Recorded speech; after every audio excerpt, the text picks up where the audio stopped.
گھر والوں کو کچھ الٹا سیدھا بول دے۔ اس کی فطرت بھی کچھ ایسی تھی، اس لیے میں اس سے ریسٹورنٹ لے گئی اور اپنے پیسوں سے کھانا آرڈر کیا۔ اس نے مجھے ایک تحفہ دینا بھی گوارا نہیں کیا۔ جب رات کو ہم گھر واپس آئے تو میں فرحاد کے رویے کے بارے میں سوچتی رہ گئی۔ میری اور اس کی منگنی کو 2 سال ہو گئے تھے۔ مجھے نہیں یاد تھا ان 2 سالوں میں اس نے مجھے کبھی ایک پھول بھی تحفے میں دیا تھا۔ وہ ہمیشہ چھوٹی چھوٹی باتوں پر ناراض ہو جاتا تھا۔ میں اسے منانے کے لیے کئی جتن کرتی تھی، مگر جب میں ناراض ہوتی تو اسے کوئی فرق ہی نہ پڑتا۔ وہ مجھ سے ایسا سلوک کرتا تھا جیسے میں اس کی کوئی کنیز ہوں۔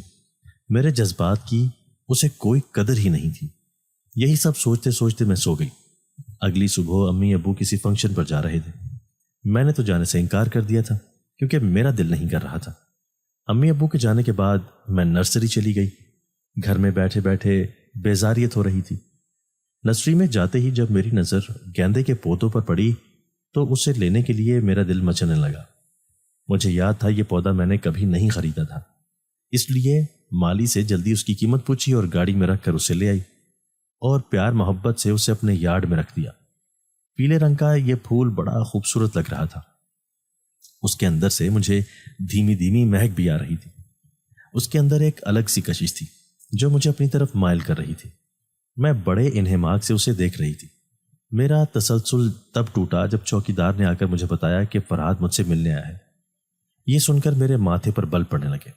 فرحاد کا گھر والوں کی غیر موجودگی میں یہاں آنے کا بھلا کیا کام تھا؟ میں نے چوکیدار سے کہا اسے اندر بھیج دے۔ میرا دل تو کر رہا تھا فرحاد کو گھر کے اندر آنے ہی نہ دوں، لیکن پھر خیال آیا کہ وہ برا مان جائے گا۔ ویسے بھی چھوٹی چھوٹی بات پر تو اس کی انا جاگ جاتی تھی۔ گھر میں آتے ہی اس نے حکم دینے والے انداز میں کہا میرے لیے چائے بنا لاؤ۔ یہ سن کر میں ضبط کر گئی۔ وہ مجھے پیار سے بھی تو کہہ سکتا تھا۔ خیر، میں چائے بنانے کے لیے چلی گئی۔ جب چائے بنا کر لائی تو وہ بولا تمہیں نہیں معلوم مہمان کے ساتھ کیسا سلوک کیا جاتا ہے؟ کیا سوکھی چائے دی جاتی ہے اسے؟ جاؤ سنیکس لے کر آؤ۔ میں دوبارہ کچن گئی اور فریج سے کباب نکال کر فرائی کیے اور میکرونیز گرم کر کے اس کے آگے پیش کی۔ میں صوفے پر بیٹھ گئی تھی۔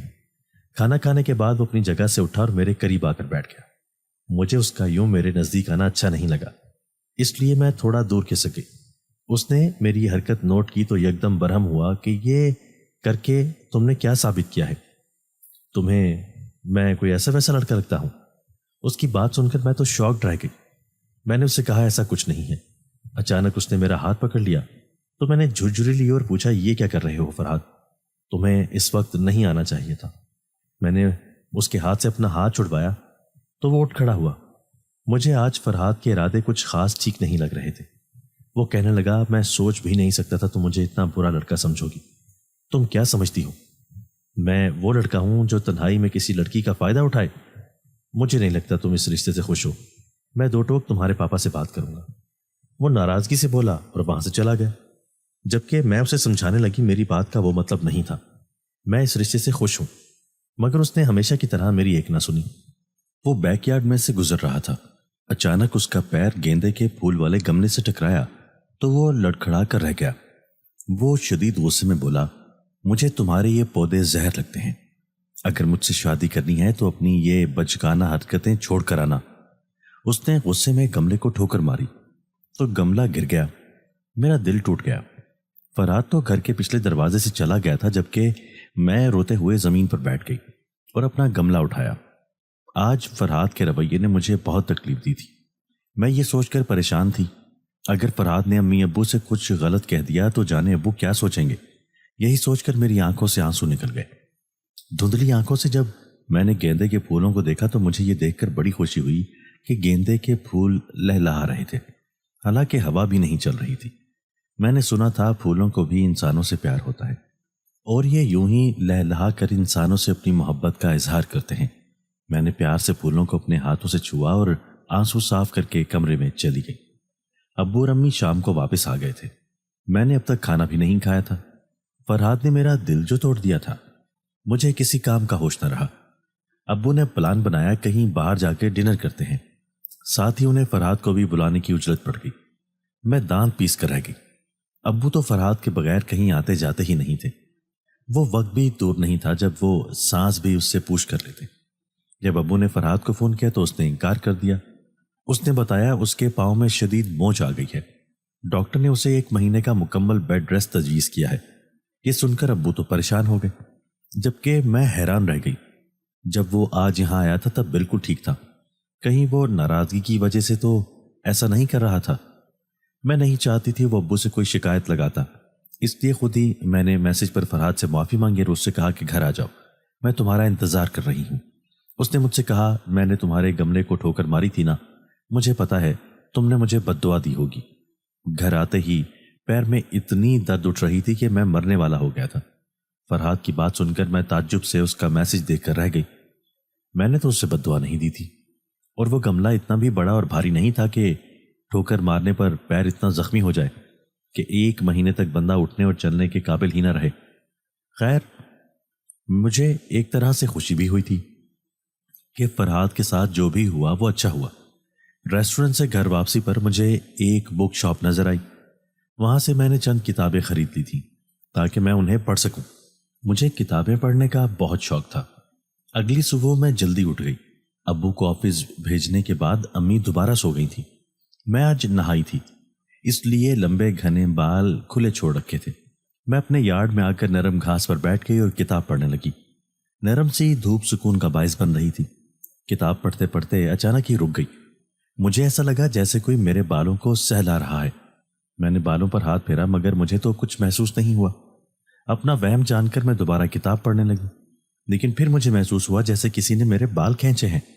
بال اتنی قوت سے کھینچے گئے تھے کہ میری چیخ ہی نکل گئی۔ میں فوراً اٹھ کھڑی ہوئی تو جو میں نے دیکھا میرے ہوش اڑ گئے۔ میری آنکھوں کے سامنے کوئی سایہ سا نکلا تھا اور گیندے کے پھولوں کے اندر کہیں غائب ہو گیا تھا۔ میں خوفزدہ ہو کر کمرے کے اندر بھاگ گئی۔ مجھے بہت ڈر لگ رہا تھا۔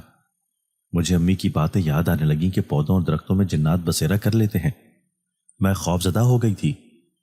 ہوش میرے تب اڑے جب میں نے اپنے بالوں پر ہاتھ رکھا تو کچھ عجیب سا محسوس ہوا۔ آئینے میں دیکھا تو معلوم ہوا میرے سر پر گیندے کا پھول لگا ہوا تھا جو مجھ پر بہت سوٹ کر رہا تھا۔ یہ گیندے کا پھول میں نے تو سر پر نہیں لگایا تھا۔ جو ہی میں نے سر سے گیندے کا پھول اتارا پھینکا تو دنگ رہ گئی۔ میرے کمرے میں ہر جگہ گیندے کے پھول تھے۔ اتنے زیادہ گیندے کے پھول مل کر بڑی تیز خوشبو پیدا کر رہے تھے۔ میرے سر میں درد ہونا شروع ہو گیا۔ میں کمرے سے باہر جانا چاہتی تھی مگر ہمت نہیں ہو رہی تھی۔ مجھ سے تیز خوشبو برداشت نہیں ہوتی تھی، مجھے اس سے الرجی تھی۔ دماغ معاف ہونے لگا۔ ہمت کر کے میں کمرے سے باہر جانے کے لیے قدم اٹھانے لگی مگر راستے میں گیندے کے پھولوں کی ٹوکری سے میرا پیر ٹکرایا تو میں زمیں بوس ہو گئی۔ اس کے بعد کیا ہوا مجھے کچھ یاد نہیں رہا۔ میں تو اپنے ہوش و حواس سے ہی بیگانہ ہو گئی تھی۔ جب مجھے ہوش آیا تو میں نے خود کو یارڈ میں گھاس پر بیٹھے پایا۔ میں گھٹنوں میں سر رکھے سو رہی تھی، ایک ہاتھ میں کتاب تھی۔ میں حیرانی سے آس پاس دیکھنے لگی کہ میں یہاں کیسے آ گئی۔ میں تو کمرے میں گئی تھی۔ جب میں نے اپنے ہاتھ میں کھلی ہوئی کتاب کو دیکھا تو میں سوچنے لگی شاید میں کتاب پڑھتے پڑھتے ہی سو گئی تھی اور میں نے جو کچھ بھی دیکھا وہ حقیقت نہیں بلکہ خواب تھا۔ یہ سوچ کر میری جان میں جان آئی، ورنہ میں تو بہت ڈر گئی تھی۔ اب مجھے مزید نیند آ رہی تھی، اس لیے اٹھ کر کمرے میں سونے کے لیے چلی گئی۔ کچھ دن بعد امی اپنی سہیلی کے ساتھ ان کی بوتیک پر چلی گئی تھی۔ فضا آنٹی کو اپنی بوتیک کے لیے ان عورتوں کی ضرورت تھی جو خوبصورت کپڑے سینے کی ماہر ہوں۔ امی ان میں سے ایک تھی، اس لیے امی نے ان کا بوتیک جوائن کر لیا تھا۔ امی دوپہر سے شام تک وہیں ہوتی تھی۔ انہوں نے مجھے بھی ساتھ چلنے کی آفر دی تھی لیکن میں نے وہاں جانے سے انکار کر دیا تھا۔ مجھے گھر پر رہنا، اپنے ساتھ اور اپنے یارڈ کے ساتھ وقت گزارنا اچھا لگتا تھا۔ آج میں یارڈ میں چہل قدمی کر رہی تھی جب یارڈ کے گیٹ کی بیل بجی۔ یہ گھر کا پچھلا دروازہ تھا۔ مجھے یقین تھا یقیناً یہ فرحاد ہی ہوگا کیونکہ اکثر وہی اس دروازے سے آتا تھا۔ اس کا پاؤں بھی اب ٹھیک ہو چکا تھا۔ میں نے دروازہ کھولا تو وہ گھر میں آ گیا۔ اس دفعہ اس کے کہنے سے پہلے ہی میں اس کے لیے کھانے پینے کا بندوبست کرنے لگی۔ آج بھی وہ مجھے گہری نگاہوں سے دیکھ رہا تھا۔ کھانا کھانے کے بعد وہ اٹھ کر میرے قریب آیا اور میرے دونوں ہاتھوں کو اپنے ہاتھ میں لیا۔ وہ مجھ سے اپنے رویے کی معافی مانگ رہا تھا۔ وہ کہہ رہا تھا مجھے معاف کر دو، میں تو تمہیں غلط سمجھتا تھا لیکن تم تو بہت اچھی ہو۔ وہ عجیب سے لہجے میں کہہ رہا تھا۔ سچ کہوں تو مجھے اس کے لہجے اور آنکھوں میں کوئی شرمندگی نظر نہیں آئی۔ میں نے اسے کہہ دیا تھا کہ میں تمہیں معاف کر چکی ہوں۔ اچانک ہی اس نے میرے ماتھے کو چوما۔ اس سے پہلے کہ وہ مزید کوئی نامناسب حرکت کرتا اچانک میں نے اسے پوری قوت سے دھکا دے دیا۔ یہ دھکا اتنا شدید تھا کہ وہ بڑی دور جا گرا۔ میں حیرانی سے اسے دیکھنے لگی۔ میں نے تو اسے دھکا نہیں دیا تھا، مجھے یوں محسوس ہو رہا تھا جیسے میرے اندر کوئی غیر معمولی طاقت آ گئی ہے۔ میں نے اسے زمین سے اٹھایا اور دھکے دے کر اپنے گھر سے نکال دیا۔ وہ بڑے غصے میں تھا، مجھے کہہ رہا تھا تم سے بدلہ ضرور لوں گا، تم نے میری توہین کی ہے، جبکہ میں تو خود دنگ رہ گئی تھی۔ نہ میں نے اس سے خود سے دھکا دیا تھا اور نہ ہی گھر سے نکالا تھا، بلکہ یہ تو مجھ سے غیر ارادی طور پر ہو رہا تھا۔ میں رونے لگی تھی کہ اب میری خیر نہیں، فرحاد مجھے معاف نہیں کرے گا۔ سارا دن پریشانی میں گزرا، جیسا میں نے سوچا تھا بالکل ویسا ہی ہوا۔ فرحاد نے غصے میں آ کر خاندان والوں کے سامنے میری جھوٹی باتیں پھیلا دی۔ اس نے اور اس کے گھر والوں نے مجھے بدنام کر کے رکھ دیا تھا۔ مجھ سے بدلہ لینے کے لیے اس نے نامناسب تصاویر کو ایڈٹ کر کے کسی لڑکے کے ساتھ میرا چہرہ لگا دیا اور پورے خاندان میں یہ تصویریں پھیلا دی۔ ہر کوئی مجھ پر تھو تھو کرنے لگا۔ آئے دن رشتہ دار ہمیں فون کرتے اور برا بھلا کہتے۔ کوئی کہتا دیکھ لیا نازنین کو، آزادی دینے کا انجام، کہتے تھے نا ہم اسے یونیورسٹی نہ بھیجو۔ میری کزنز نے مجھ سے دوستی توڑ دی، وہ مجھے کہتی تھی تم اتنی گری ہوئی لڑکی ہو، ہم سوچ بھی نہیں سکتی تھی۔ میں سب کو اپنی صفائی دیتی رہ گئی، لیکن کوئی میری بات پر یقین نہیں کرتا تھا۔ فرحاد کے گھر والوں نے ہم سے رشتہ توڑ دیا تھا۔ ایسے میں صرف میرے ماں باپ ہی تھے جنہیں مجھ پر پورا یقین تھا۔ میں نے شروع سے آخر تک ان کو فرحاد کے رویے اور سلوک کے بارے میں بتا دیا تھا۔ ابو مجھے تسلی دے رہے تھے، انہوں نے کہا بیٹا مجھے فرحاد کبھی کبھار تمہارے لیے ٹھیک نہیں لگتا تھا، مگر میں اسے اپنا وہم سمجھتا رہا، مجھے معاف کر دو، میں نے غلط انسان سے تمہاری منگنی کر دی۔ میرے امی ابو میری وجہ سے روز ذلیل ہوا کرتے تھے۔ میری کزنز جو میری بہترین دوستیں ہوتی تھیں انہوں نے میری ذات پر بڑی انگلیاں اٹھائیں۔ میں اب کسی شادی بیاہ میں نہیں جا سکتی تھی۔ ایک مرتبہ خالہ کی بیٹی کی سالگرہ پر گئی تو وہاں جو تماشا ہوا، میں روتے ہوئے گھر واپس آئی تھی۔ سب نے مجھے ایک بری لڑکی کہا جس سے اپنی اور اپنے گھر والوں کی عزت کی پرواہ نہیں۔ سب لوگ اس فرحاد اور اس کے گھر والوں کی باتوں پر یقین کر رہے تھے، ہم پر کوئی یقین نہیں کر رہا تھا۔ میں بدلے کی آگ میں جل رہی تھی۔ میں نے سوچ لیا تھا فرحاد سے ایسا بدلہ لوں گی کہ وہ کسی کو منہ دکھانے کے لائق نہیں رہے گا۔ جو کچھ اس نے میرے ساتھ کیا میں اس سے 2 گنا اس کے ساتھ کروں گی۔ میں دن بدن ڈپریشن کا شکار ہوتی جا رہی تھی۔ ہر پل خودکشی کرنے اور خود کو مارنے کے خیالات دل میں آتے تھے۔ ہر چیز سے نفرت ہو گئی تھی، حتیٰ کہ پودوں اور گملوں کو بھی دیکھنے کا دل نہیں کرتا تھا۔ میں بس کمرے میں اپنے بستر سے لگ کر رہ گئی تھی۔ امی نے میرے لیے کام سے کافی چھٹیاں لے لی تھیں۔ ایک دن میں سیڑھیاں اتر رہی تھی جب پیر پھسل گیا، سر پر بہت بڑی چوٹیں آئی تھی۔ اب تو میری زندگی تکلیف میں ہی گزر رہی تھی۔ دانش بھائی کا کہنا تھا وہ اگلے سال واپس آئے گا، اس سے ہم نے سب کچھ چھپا کر رکھا تھا، مگر اس فرحاد نے اسے بھی وہ جعلی تصاویر بھیج دی تھی۔ وہ تصویریں دیکھنے کے بعد دانش بھی صدمے میں چلا گیا تھا۔ جب اس کا فون آیا تو امی ابو نے اسے سچ بتایا۔ اب دانش کو بھی فرحاد سے نفرت ہو چکی تھی۔ اسی طرح کچھ ماہ گزر گئے۔ میرے ڈپریشن کا علاج بھی چل رہا تھا، مگر ابھی تک کوئی افاقہ نہ ہوا۔ امی ابو میری بڑی فکر کرتے تھے۔ میں انہیں زبردستی کام پر جانے کو کہتی تھی۔ اب انہوں نے گھر کے گیٹ پر 3 چوکیدار کھڑے کر دیے تھے۔ ایک ملازم بھی تھا جو میری خدمت کے لیے رکھا گیا تھا، مگر وہ بھی گیٹ کے باہر ہی کھڑا رہتا تھا۔ اگر مجھے کسی چیز کی ضرورت ہوتی تو میں اس سے آواز لگا دیتی۔ وہ عمر میں مجھ سے کافی چھوٹا تھا، اس لیے اب امی ابو میری طرف سے بڑے بے فکر ہو کر کام پر چلے جایا کرتے تھے۔ امی اپنا کام چھوڑنا چاہتی تھی، مگر میں نے انہیں منع کر دیا۔ یہ ان کا شوق تھا اور میں نہیں چاہتی تھی میرا وجود ان کے شوق کے آڑے آئے۔ آج موسم اچھا تھا اور ہلکی ہلکی دھوپ تھی، اس لیے میں ہمت کر کے یارڈ میں آ گئی۔ مجھے پودے اور پھول دیکھ کر بڑا دکھ ہوا تھا، کیونکہ میں اتنے عرصے سے ان کا خیال نہیں رکھ پائی تھی، جس وجہ سے یہ مرجھا گئے تھے۔ مجھے بہت دکھ ہوا کیونکہ میرا دل بھی اب انہی پودوں کی طرح مرجھا گیا تھا۔ میں یہی سب سوچ رہی تھی جب میرے سامنے گیندے کے گملے سے ایک عجیب و غریب سایہ نکلا اور دیکھتے ہی دیکھتے اس نے انسانی شکل اختیار کر لی۔ اس کی آنکھیں سرخ ہو رہی تھیں۔ وہ میرے سامنے آ کر بیٹھ گیا۔ مجھے کوئی فرق نہیں پڑ رہا تھا۔ میں سمجھ رہی تھی شاید یہ سب میرے دماغی خیال ہے۔ ظاہر ہے اس فرحاد نے تو مجھے دماغی طور پر بالکل معاف کر دیا تھا۔ وہ لڑکا جو میرے سامنے بیٹھا تھا اس نے کہا میرا نام حام ہے، میں اس گیندے کے پھول والے گملے میں رہتا ہوں۔ جس دن تم یہ گملہ لائی تھی میں اسی میں موجود تھا۔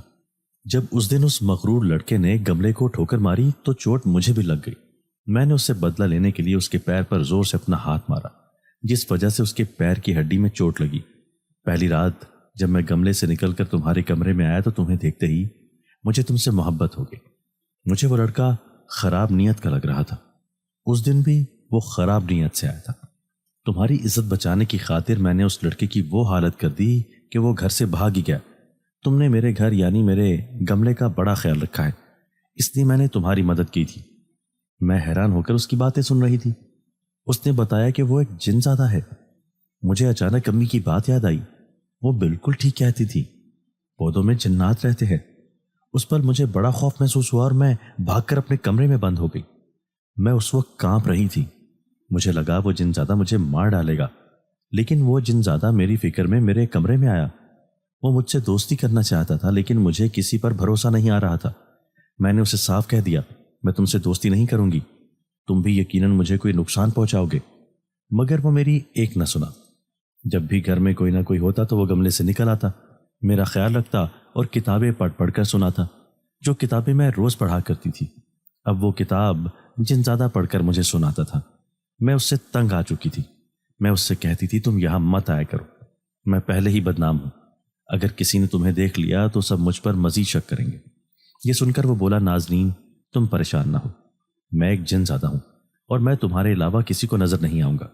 میں یہ سن کر خاموش ہو گئی۔ کبھی وہ جن زادہ اپنی دنیا میں جا کر میرے لیے تحائف لے کر آتا تو کبھی چٹپٹے مزیدار کھانے۔ وہ میرا بڑا خیال رکھتا تھا۔ اگر آدھی رات کو پیاس کی وجہ سے میری آنکھ کھلتی تو فوراً پانی لے کر آ جاتا، اگر دوا کھانی ہوتی تو وہ بھی لے کر آتا، آدھی رات کو بھوک لگتی تو کھانا لے کر آتا۔ وہ ہر طرح سے میرا خیال رکھ رہا تھا۔ میں اس سے پوچھنا چاہتی تھی تم میرے لیے اتنا کچھ کیوں کر رہے ہو؟ وہ کہتا تھا، نازنین تم نے بھی تو میرا خیال رکھا ہے، تم وقت پر میرے گھر کو پانی دیتی تھی، پھولوں پر آئی مٹی صاف کرتی تھی، اپنے سب پودوں سے محبت کرتی تھی، سب کو وقت پر پانی دینے کے ساتھ ساتھ ان کا خیال رکھتی تھی۔ میں سب سے بڑا متاثر ہوا ہوں اور تم سے شدید محبت کرتا ہوں، میرا کوئی غلط مقصد نہیں ہے۔ اس کی بات سن کر میں خاموش ہو گئی۔ اب تو شاید مجھے بھی اس کی عادت سی ہو گئی تھی، وہ میرے علاوہ کسی کو نظر نہیں آتا تھا۔ میں جو پہلے زندگی سے مکمل طور پر کٹ کر رہ گئی تھی، اب زندگی کی طرف آنے لگی تھی۔ میں نے دوبارہ اپنے پودوں کا خیال رکھنا شروع کر دیا تھا۔ وہ جن زادہ میرے لمبے بال کنگھی کرتا اور کہتا تھا، مجھے تمہارے بال بہت پسند ہیں۔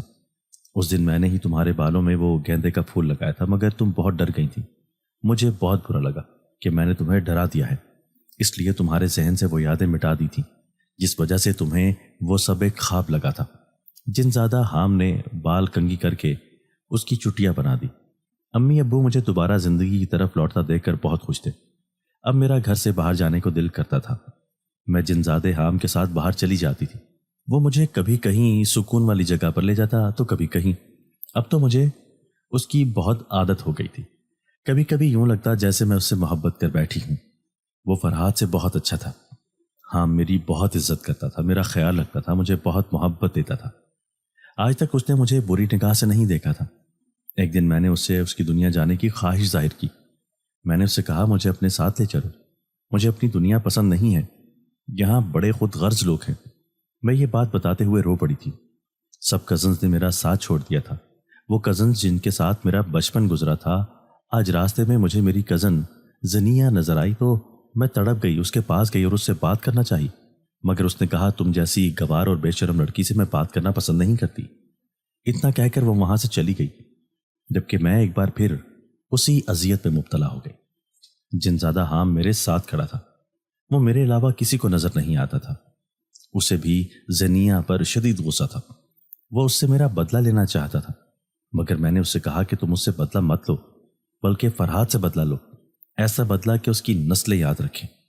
مجھے پہلے کی طرح ہنستا اور خوش ہوتا دیکھ کر امی ابو خوش تھے۔ اس دوران ابو میرے لیے رشتہ ڈھونڈنا شروع ہو گئے تھے۔ ان کا کہنا تھا، تم اپنی زندگی کی نئی شروعات کرو، تمہیں خوش اور اپنے گھر میں آباد دیکھ کر ہم بھی مطمئن رہیں گے۔ یہ سن کر میرے دل پر ایک ضرب سی لگی تھی اور میں اپنے کمرے میں آ کر رونے لگی۔ اس وقت رات ہو رہی تھی جب وہ جن زادہ حام آیا۔ وہ مجھ سے کہنے لگا، کیا ہوا، کیوں رو رہی ہو؟ میں نے اسے بتایا، میرے گھر والے دوبارہ میرے لیے رشتہ ڈھونڈ رہے ہیں، میں اب کسی انسان سے شادی نہیں کرنا چاہتی، سب انسانوں سے نفرت ہو گئی ہے، تو مجھے اپنی دنیا میں لے چلو، مجھے یہاں نہیں رہنا۔ میں رو رہی تھی، اس نے میرے آنسو صاف کیا اور کہنے لگا، آؤ میں تمہیں اپنے گھر والوں سے ملا کر لاتا ہوں۔ میں بہت خوش ہو گئی۔ اس نے مجھے اپنی آنکھیں بند کرنے کو کہا۔ میں نے آنکھیں بند کی اور جب اس جن زادے نے کھولنے کو کہا تو میں نے آنکھیں کھول دی۔ آنکھیں کھولتے ہی میں دنگ رہ گئی، کیونکہ جو منظر میری آنکھوں کے سامنے تھا وہ بڑا خوبصورت تھا۔ ہر طرف سبزہ تھا، پودے تھے، درخت تھے، جو کچھ مجھے پسند تھا یہاں وہ سب کچھ تھا۔ وہ مجھے پیدل اس سیدھے راستے پر لے گیا اور ایک محل میں داخل ہوا۔ یہاں آس پاس بہت سے خادم اور جنات کنیزیں تھیں۔ وہ مجھے ایک بڑے سے کمرے میں لے آیا جہاں اس جنزادے حام کے گھر والے تھے۔ اس نے مجھے اپنے گھر والوں سے ملایا تو اس کے گھر والے بڑے خوش ہوئے۔ انہوں نے فوراً جنات کو حکم دیا کہ میرے لیے کھانے کا اہتمام کرے۔ یہاں میری بہت عزت کی گئی، مجھے کھانا کھلایا گیا، تحفے میں مہنگے لباس دیے گئے۔ میں حیران ہو کر یہ سوچ رہی تھی کہ یہ جنات تو کتنے اچھے ہوتے ہیں، یہ تو انسانوں سے بھی بڑے اچھے ہیں۔ حام نے جب اپنے والدین سے میری شادی کی خواہش ظاہر کی تو انہوں نے بالکل بھی منع نہیں کیا۔ وہ کہنے لگے، ہم بہت جلد تمہاری دنیا میں آئیں گے اور تمہارے والدین سے بات کریں گے، بس ہمیں ایک وعدہ چاہیے تم سے۔ میں نے پوچھا، کون سا وعدہ؟ وہ کہنے لگے، ہمارے بارے میں کسی کو مت بتانا کہ ہم جنات لوگ ہیں، ہمیں اپنا وجود اور اپنی حقیقت کسی انسان پر ظاہر کرنا پسند نہیں۔ میں نے ان سے وعدہ کیا، میں اس بارے میں کسی کو نہیں بتاؤں گی۔ جب میں واپس اپنے گھر آئی تو مجھے بہت خوشی تھی۔ اب بس مجھے اپنی امی ابو کو بتانا تھا کہ میں اس بار اپنی پسند سے شادی کرنا چاہتی ہوں۔ میں ان سے بات کرنے میں تھوڑا جھجک رہی تھی۔ میں سوچ رہی تھی پتہ نہیں وہ میری بات سنیں گے یا نہیں۔ اگر انہوں نے انکار کر دیا تو کیا ہوگا؟ کہیں ایسا نہ ہو وہ مجھے غلط سمجھے۔ میں اسی کشمکش کا شکار تھی۔ جب جنزادے حام سے بات کی تو وہ کہنے لگا، تم اکیلے اپنے گھر والوں سے بات مت کرنا، میں بہت جلد تمہارے گھر آؤں گا، پھر مل کر بات کریں گے۔ یہ طریقہ مجھے اچھا لگا تھا۔ میں نے اس سے کہا کہ میں تمہارا انتظار کروں گی۔ اگلے دن میں نرسری چلی گئی۔ کافی عرصے سے میں کوئی نیا پودا نہیں لائی تھی، اس لیے آج کسی نئے پودے کو لانے کا دل کر رہا تھا۔ ابو بھی بہت خوش تھے اور انہوں نے کہا کہ وہ بہت جلد میرے لیے بہت اچھے اچھے پودے اور گملے لائیں گے۔ یہ سن کر میں بہت خوش ہوئی۔ آج میں نرسری سے ایک پودا لے کر آئی تھی، اس کا بہت خیال رکھا، مگر افسوس ہوا جب دیکھا اس کے اندر کیڑے پڑ گئے تھے۔ وہ کیڑے بڑھتے بڑھتے پورے یارڈ میں پھیل گئے۔ انہوں نے میرے سب پودوں اور گھاس کا ستیہ ناش کر دیا۔ مجھے بڑا دکھ ہوا اور میں بری طرح رونے لگی۔ ابو میرے اس طرح رونے پر پریشان ہو گئے تھے۔ انہوں نے پوچھا، کیا ہوا میرے بیٹا، رو کیوں رہی ہو؟ میں نے انہیں بتایا کہ وہ لان جسے میں نے اتنی محنت اور لگن سے خوبصورت بنایا تھا برباد ہو گیا ہے۔ میری ہی غلطی ہے، مجھے وہ عجیب سا پودا نہیں لانا چاہیے تھا، اسی وجہ سے میرے سب پودے برباد ہو گئے ہیں۔ میں رو رہی تھی۔ ابو نے مجھے گلے سے لگایا اور تسلی دی، بیٹا میں ہوں نا، تمہیں رونے کی ضرورت نہیں۔ یوں ابو لان میں گئے، اس کا معائنہ کیا اور کہا، میں تمہارا لان بہت خوبصورت کر دوں گا اور یہ سب کیڑے مکوڑے یہاں سے چلے جائیں گے، بس تھوڑا سا وقت دو۔ یوں اگلے دن ہی ابو نے کام شروع کروا دیا تھا۔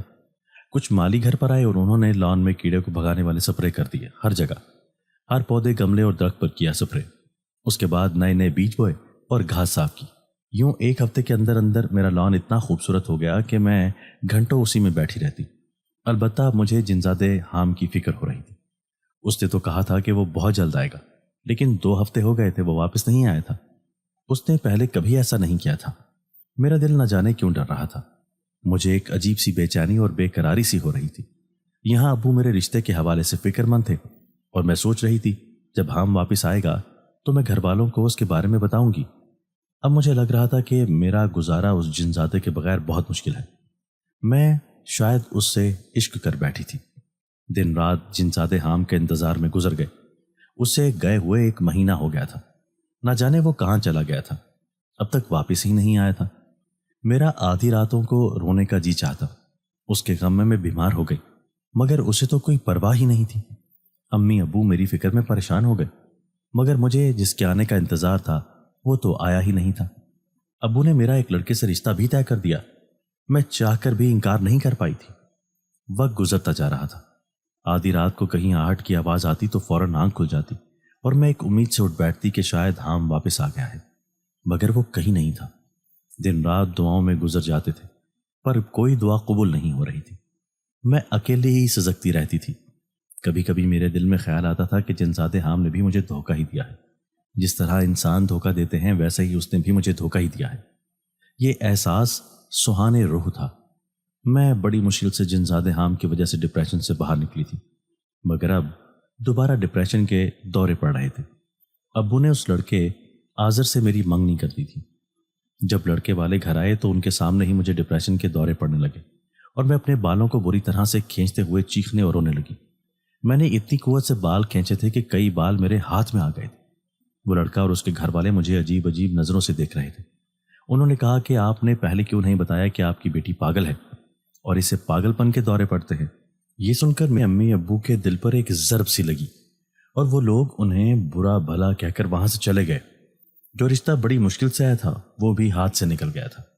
اب تو مجھ سے کوئی شادی کرنے کو بھی تیار نہیں تھا۔ پہلے تو فرحات کی وجہ سے بدنامی ہوئی تھی اور اب خاندان میں یہ بات پھیل گئی تھی کہ میں پاگل ہوں۔ کچھ تو ذہنی معذور کہتے تھے۔ میں زندگی سے تنگ آ گئی تھی، اس لیے میں نے خودکشی کا فیصلہ کیا اور اپنی کلائی پر چھری چلا لی۔ اس کے بعد بس مجھے اپنے امی ابو کی چیخوں کی آواز سنائی دی۔ وہ مجھے ہسپتال لے گئے جہاں میرا علاج شروع ہوا۔ میری کلائی پر انہوں نے پٹی باندھ دی تھی۔ کئی دن ہسپتال رہنے کے بعد میں گھر آ گئی۔ گھر آئی تو فرحات کا فون آیا۔ وہ مجھ پر ہنس رہا تھا اور کہہ رہا تھا کہ تم تو میرے غم میں پاگل ہی ہو گئی ہو، لیکن دیکھو میں تو بہت جلد شادی کر رہا ہوں۔ لڑکیاں مجھ پر مرتی ہیں، مجھے بہت سی لڑکیاں مل جائیں گی، مگر تم جیسی بد کردار اور پاگل لڑکی سے کون شادی کرے گا؟ خاندان والے تو صرف تم پر تھوکتے ہی ہیں۔ میں نے تو غصے میں فون دیوار پر دیوارا۔ میں رونے لگی تھی۔ وہ بالکل سچ کہہ رہا تھا۔ کچھ ماہ بعد اس کی بھی شادی ہو گئی۔ وہ اپنی زندگی میں بہت خوش تھا، جبکہ سارے غم میری ہی زندگی میں تھے۔ میری زندگی کے ساتھ فرحات نے کھیلا تھا۔ وہ میرا مجرم تھا، حالانکہ سزا اس کو ملنی چاہیے تھی، مگر مل مجھے رہی تھی۔ امی نے میری وجہ سے کہیں بھی آنا جانا چھوڑ دیا تھا۔ اب وہ میرے ساتھ ہی رہتی تھی، کیونکہ تنہا پا کر میں خود کو مارنے کی کوشش کرتی تھی۔ اب تو دانش بھی پاکستان آ گیا تھا۔ اس کی منگنی غیر خاندان میں پہلے ہی ہو چکی تھی۔ جیسے ہی وہ واپس آیا تو اس کی شادی کی تیاریاں ہونے لگی تھیں۔ دانش کو بھی مجھ پر بہت بھروسہ تھا۔ وہ کہتا تھا بہت جلد جب تمہاری بھابھی آ جائے گی تو تمہیں ایک دوست مل جائے گی، پھر تم بالکل ٹھیک ہو جاؤ گی۔ میں اس کی بات سن کر زبردستی مسکرا دیتی۔ مجھے پتا تھا میں اب کبھی ٹھیک نہیں ہو پاؤں گی۔ ہاں، اگر حام جن زادہ واپس آ جائے تو شاید میں دوبارہ زندگی کی طرف لوٹ آؤں۔ اسی طرح 1 سال مکمل ہو گیا۔ حام جن زادے کو گئے 1 سال ہو گیا تھا۔ میری بھابھی عریشہ بہت اچھی تھی۔ ایک دن میں اپنے کمرے میں لیٹی ہوئی تھی جب مجھے شور کی آواز سنائی دی۔ میری بھابھی نے آ کر بتایا کہ کچھ لوگ آئے ہیں تمہارا رشتہ لے کر، تمہیں بلا رہے ہیں، باہر آ جاؤ۔ میں نے بھابھی سے کہا میں نے کسی سے نہیں ملنا، میں اس وقت اکیلا رہنا چاہتی ہوں۔ یہ کہہ کر میں نے کمبل چہرے تک اوڑھ لیا۔ بھابھی بے بسی سے باہر چلی گئی۔ جب میں اٹھی تو رات ہو چکی تھی۔ گھر والوں نے بتایا کچھ لوگ گھر آئے تھے جو بڑے امیر، سلجھے ہوئے اور اچھے لوگ تھے، اس لیے ابو نے پہلی فرصت میں ہی میرا رشتہ طے کر دیا ہے۔ ابو نے بتایا وہ لوگ مجھے تحائف دے کر گئے ہیں۔